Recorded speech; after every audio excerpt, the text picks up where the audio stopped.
ആദിവാസി മേഖലയിൽ ജീവിച്ചിട്ടുള്ള മധുവിൻ്റെ ഒരു കളിമൺ പ്രതിമ ഞാൻ ഒരെണ്ണം ഉണ്ടാക്കി അദ്ദേഹത്തിനെ ആ കൊലപ്പെടുത്തിയ സമയത്ത് ഞാൻ ഉണ്ടാക്കിയ ഒരു പ്രതിമയാണ്. അതൊരു ഒരുപാട് ചർച്ച ചെയ്യപ്പെട്ട ഒരു പ്രതിമയാണ് കളിമൺ പ്രതിമ. 1.5 അടി വലുപ്പം മാത്രമേ ആ പ്രതിമയ്ക്കുള്ളൂ. പക്ഷേ അതൊരു പ്രതിഷേധം തന്നെയായിരുന്നു. പറഞ്ഞ പോലെ എൻ്റെ ഒരു പ്രതിഷേധമായിരുന്നു. അദ്ദേഹം എങ്ങനെയുള്ളവനായിരുന്നു എന്നുള്ളതല്ല ഞാൻ നോക്കിയത്. മനുഷ്യനോട് ചെയ്ത ആ പ്രവൃത്തിയുടെ പ്രതിഷേധമായിട്ടാണ് ഞാൻ ആ ഒരു ശില്പം ഉണ്ടാക്കിയത്. അതൊരുപാട് ചർച്ച ചെയ്യപ്പെടുകയും ചെയ്യും. അതുപോലെ തന്നെ നമ്മൾ പ്രളയം വന്ന സമയത്ത് എന്താ പറയുക, മത്സ്യത്തൊഴിലാളികൾ ഒരുപാട് പേരെ രക്ഷിച്ച ബോട്ടും വള്ളമൊക്കെ ഇട്ട് രക്ഷിച്ച കഥ നമുക്കറിയാം. അന്ന് എനിക്ക് തോന്നിയത് അവർക്കൊരു ആദരവ് കൊടുക്കണം എന്നാണ്. അപ്പോൾ അന്ന് ഞാനൊരു 12 അടി വലുപ്പമുള്ള വലിയൊരു ശില്പമാണ് ഉണ്ടാക്കിയത്. അടിയിലൊരു അർദ്ധ ഭൂമിഗോളം കാണിച്ചു. അതിൽ ഇന്ത്യ, കേരളമൊക്കെ അടയാളപ്പെടുത്തി, 2018 എന്ന് അടയാളപ്പെടുത്തി.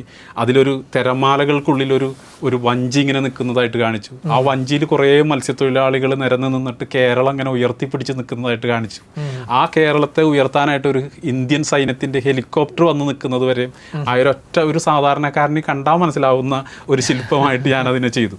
അത് കേരള ലളിതകലാ അക്കാദമി ഏറ്റെടുക്കുകയും അത് സെക്രട്ടേറിയറ്റിന് മുമ്പ് വെച്ച് ആ ഒരു ശില്പം ലേലം ചെയ്യുകയും 1 ലക്ഷം രൂപ അതിൽ നിന്ന് കിട്ടിയ 1 ലക്ഷം രൂപ മുഖ്യമന്ത്രിയുടെ ദുരിതാശ്വാസ ഫണ്ടിലേക്ക് അന്ന് സംഭാവന ചെയ്യുകയും ചെയ്തു.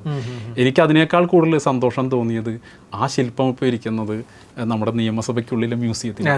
അതവിടെ എത്തുമെന്ന് കരുതിയിട്ട് ഞാൻ ചെയ്തതല്ല. പക്ഷേ ഒരു മത്സ്യത്തൊഴിലാളികളുള്ള ഒരു ആദരവിൻ്റെ പേരായിട്ട് അല്ലെങ്കിൽ എൻ്റെ ഒരു അടയാളപ്പെടുത്തലായിട്ട് അതെന്നും ഇപ്പോഴും അവിടെ ഇരിക്കുന്നുണ്ടെന്നാളാണ് എൻ്റെ വിശ്വാസം.